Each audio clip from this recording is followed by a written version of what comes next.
I did the old psychogeographer's trick, just getting on the first bus that comes along, riding it till the end, and then wandering from there.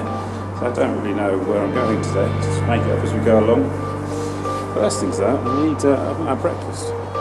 So I found myself in Woodford Wells, got hit by the W13, and Woodford Wells obviously had a mineral well at one point that gave it its name. There's also apparently a 17th century coaching inn which is still here as well, so I wonder if I'll find either of those.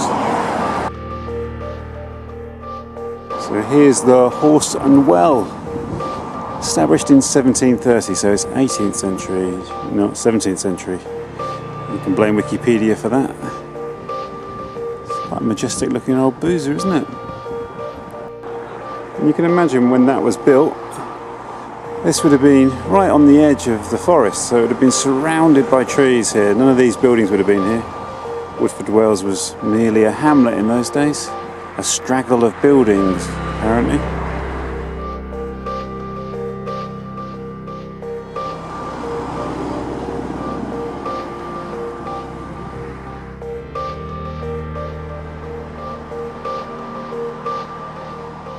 Could have gone into that cafe back there with the pie mash sign outside, but it was actually quite trendy and really gleaming and white and very clean and sparse. Not really into that, and I thought, I want to start the day there. So I need to find some coffee. Can't be that many thatched houses in London.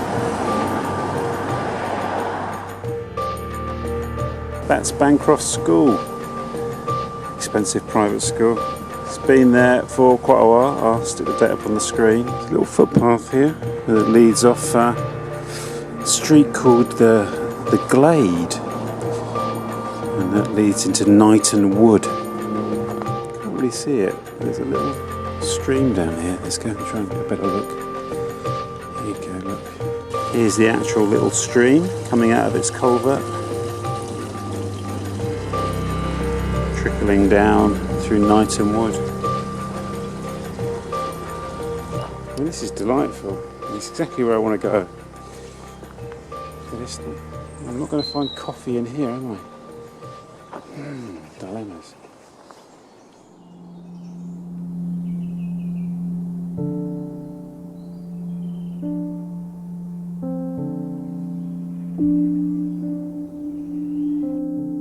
This is really beautiful. I don't think the camera really captures it. There's something almost primordial about this. This is really beautiful. I think it's the way the canopy shades a big open area.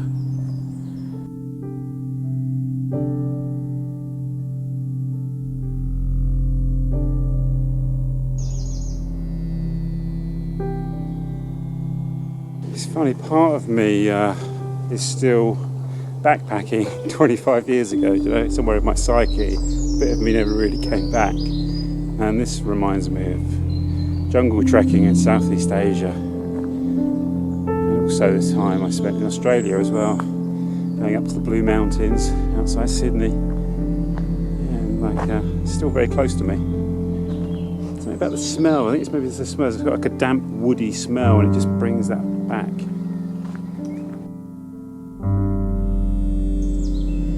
Really beautiful pond here.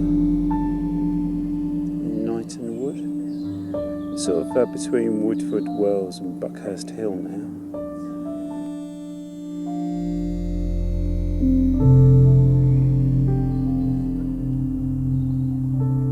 So this wood was once part of the grounds of a grand house that belonged to the Buxton family, and I believe this is where E.N. Buxton, author of My Epping Forest Guide, that I don't actually have with me today, but this is where he lived, and he was one of the first veederers of the forest. And of course the Buxtons lived in Leytonstone, and indeed E.N. Buxton lived at Leytonstone House, along with various other members of the Buxton family.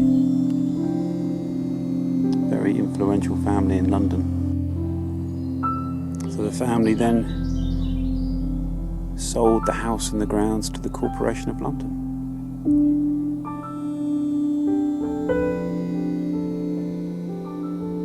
So this is all part of the landscaping of the grounds of Knighton House. The house has been demolished apparently. It's funny how these things work when you just surrender to the drift. I've had an interest in the Buxtons for quite a while. Living in Leytonstone, it's sort of unavoidable. And I'd always read about E.N. Buxton living in Knighton Wood. But here I am, found myself here. Been here before, but I never really quite made the connection for some stupid reason. So it's great. It's meant to be. This looks like it might have been a pond at some point, now dried up.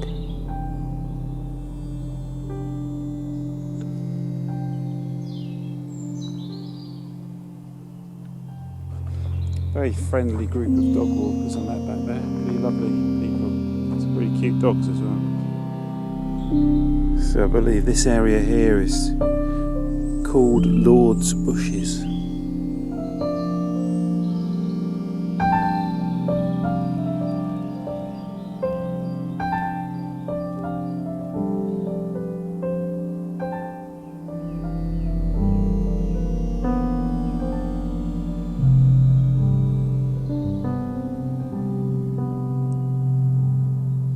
Really good for the soul to walk in the woods.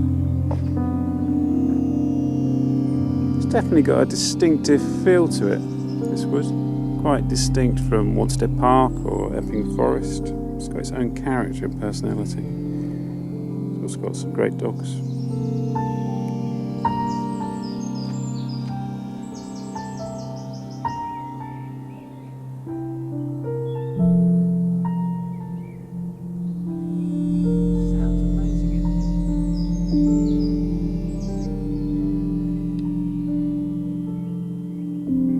Trees are incredible beasts, aren't they?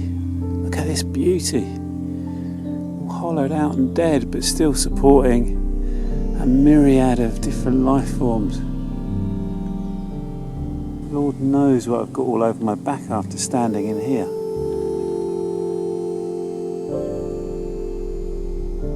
There are whole civilizations of moulds and fungi and insects.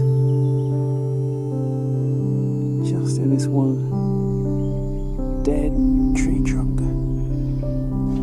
Well, that was a real unexpected tree. And a great example of what can happen when you just surrender to the drift.